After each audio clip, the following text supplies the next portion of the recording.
Knockout legends in the building. Like, comment, and subscribe. So today I'm going to talk about Frank Warren versus Eddie Hearn. Now, basically, I'm going to play two clips, and they're going to be contrasting the both different opinions of Eddie Hearn and Frank Warren. Now, a lot of shots are going to get fired in these clips, and then I'm going to unpack it after. So, without further ado. In fairness, when we interviewed him last week, we did put it to him that it must be a bit of a blow, this fight being announced when AJ Wilder disintegrated. And he said, in fairness, that it motivated him to make the big fights. So you've motivated Eddie Hearn. Well, if that don't motivate him, I don't know what does now. Now, motivation and delivery is we'll see, because we've had our ups and downs, but we've always been motivated and we've always delivered. Well, a couple of things he did say that I want to put to you because they are directly related to Fury Usyk. One of which was that the fight's been announced, in his view, now rather than in a month or two or whatever, to stop the mandatory obligations of Usyk with Filip Hergovic and the IBF. What do you say to that? It's been the IBF, as far as I understand, they've approved it, as far as I understand. So, and if you're going for if you're looking to make a unification, which comes under their regulations, you have to go through a process, and that process has gone through, and that's it. Of course it does. I mean, what's the most important fight? What's everyone been driving us all mad for make for God knows how long we've tried to make?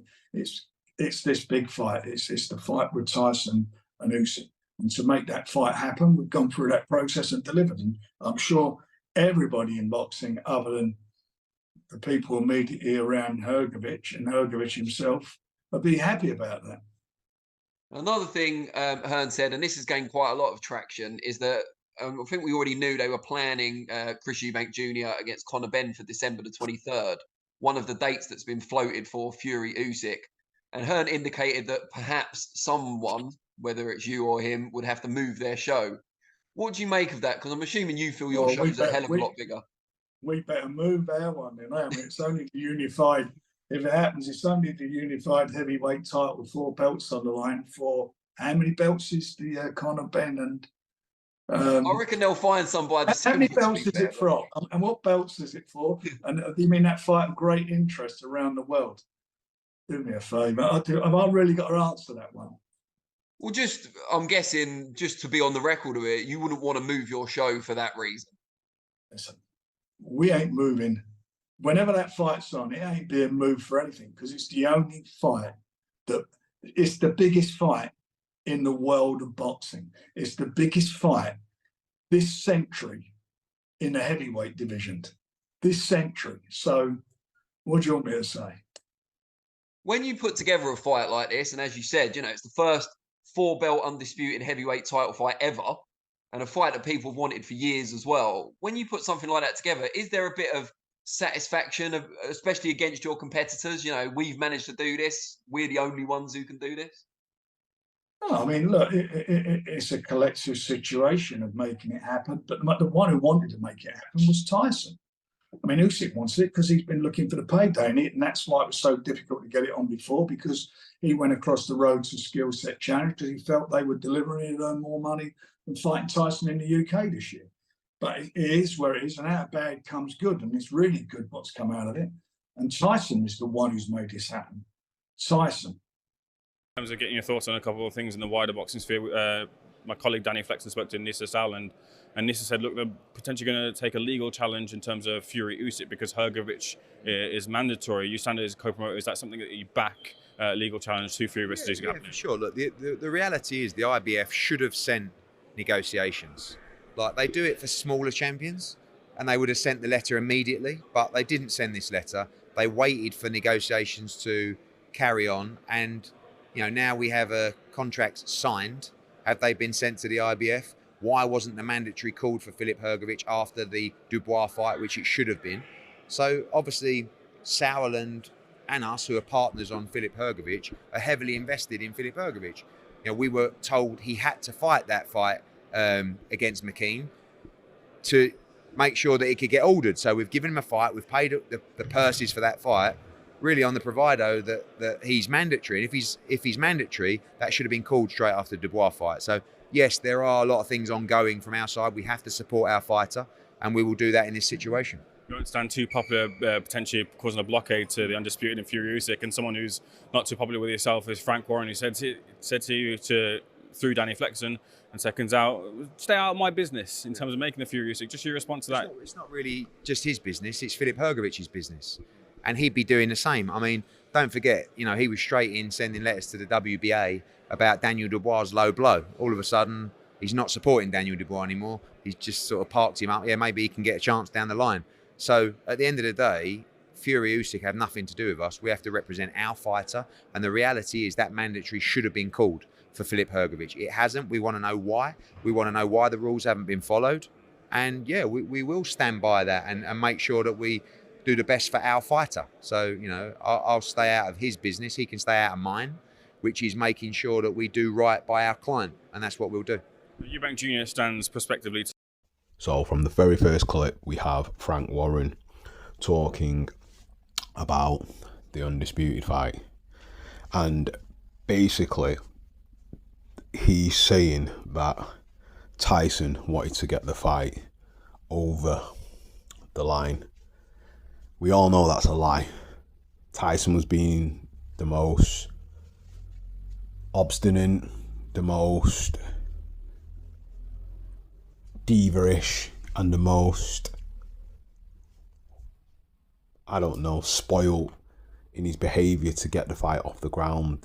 Unreasonable demands, unreasonable stipulations, which were just never going to actually make the fight come to fruition. Now with Eddie Hearn talking, with the interviewer for Seconds Out, saying that Eddie Hearn was not happy with the announcement of the Usyk versus Fury fight. It gives the opinion that they announced it so the IBF couldn't make a ruling on the Filip Hergovic fight. Now Frank Warren quite aptly, as you watch the interview, lies, because what he does is he hides his face and then he starts to rub his nose, and it's a sort of white lie, because he's saying that the IBF have agreed to allow the undisputed fight without the mandatory being called, when we know Filip Hergovic has said he's not going to move aside.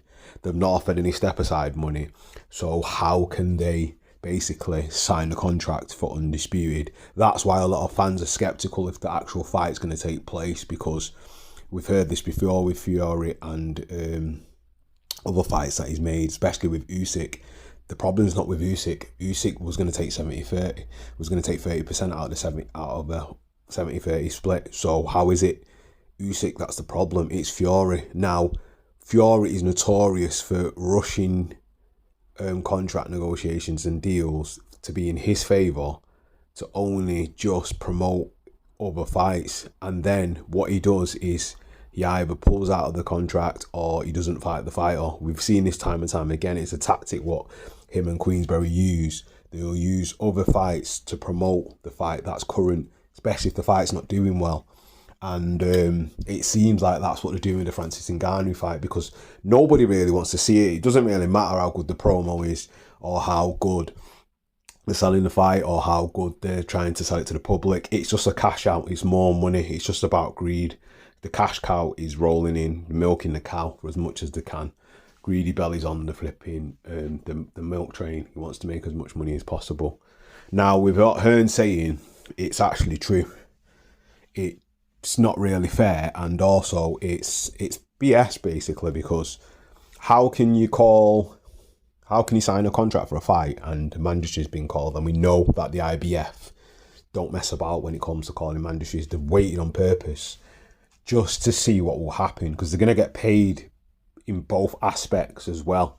So that's why they've done that. But it's weird how the preferential treatment for certain fighters is getting put just that little bit more ahead, which is not really right. So anyway, moving on to the second clip, where Eddie Hearn's talking about what he's talking about.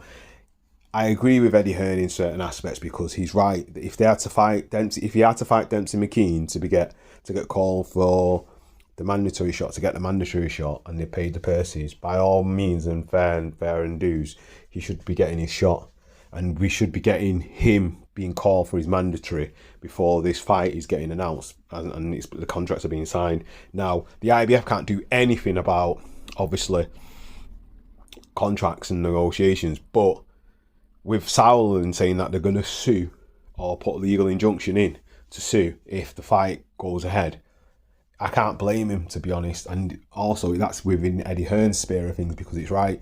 He has an interest in Hergovic as well. So if the Usyk fight does go ahead, what I can see is if he gets step-aside money, the next fight that's going to get made is Joshua versus Hergovic, because, just for the simple fact, because the Wilder fight's not going to get made because obviously the Sheikh, I think it's Turkey Alishan, has basically took over the sphere of boxing within that region in Saudi Arabia. So skill challenge is not completely out of the way, but they've gone in a different direction. So with them going in a different direction, what's happened is you've got somebody else driving other aspects of boxing ahead. And it's pretty funny because before, when we were listening to the announcement of the two fights that were going to take place, the Usyk fight with Tyson Fury and then Deontay Wilder fight with Anthony Joshua, that was to do with skill challenge. But now that he's fell through with one of the fighters not wanting to fight or making unrealistic demands, it was kind of both fights had to take place, and if they didn't, then the deal was off. And Tyson Fury did that on purpose because what it was is he wanted to be in control, and he wanted his promoter to be in control so they could dictate whatever aspects they wanted within the fight. Plus, he didn't want to hand out a payday to Wilder or AJ. So by him not signing and everyone signed, he knew he'd have the playing cards to have the upper hand, and which is what he's done. Because in all actuality, if the fight goes ahead, which it may do, it may not, depending on whatever aspects of what gets put out in the media and what we go through, it's all still in Tyson Fury's advantage because he's in control.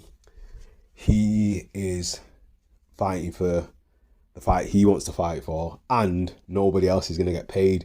But it might be a smart marketing tactic as well by Tyson Fury, just for the simple fact that by doing this, he can still fight Fury, he can still fight AJ and come back round and fight AJ, and even possibly, if AJ does fight Hergovic somewhere down the line, whoever wins that fight, he can fight that person as well, because obviously he's going to get called for mandatory. That's if he beats Usyk. So it's going to be an interesting situation with the boxing, because the outcomes and all the matchups, you can't predict anything. So anyway, I think, me personally, both promoters are bitter going up against each other, and there's a lot of vitriol and a lot of bitterness. I think Eddie's bitter because Frank's managed to do what he couldn't do, and obviously with the fight dates clashing with the Eubanks and Ben fight clashing, someone having to move the date, we can see that it's possibly going to be Eddie Hearn. But anyway, that fight may not even take place based off what we've been seeing, and I don't think Conor Benn has a chance in hell at middleweight to beat Eubanks Jr. He will actually probably get knocked out. He will get knocked out because obviously he's not big enough and he's not established at that weight, so he will be in trouble. But anyway, what are your thoughts? Leave them in the comment section. Like, comment and subscribe, and that is another one from Knockout Legends. Peace.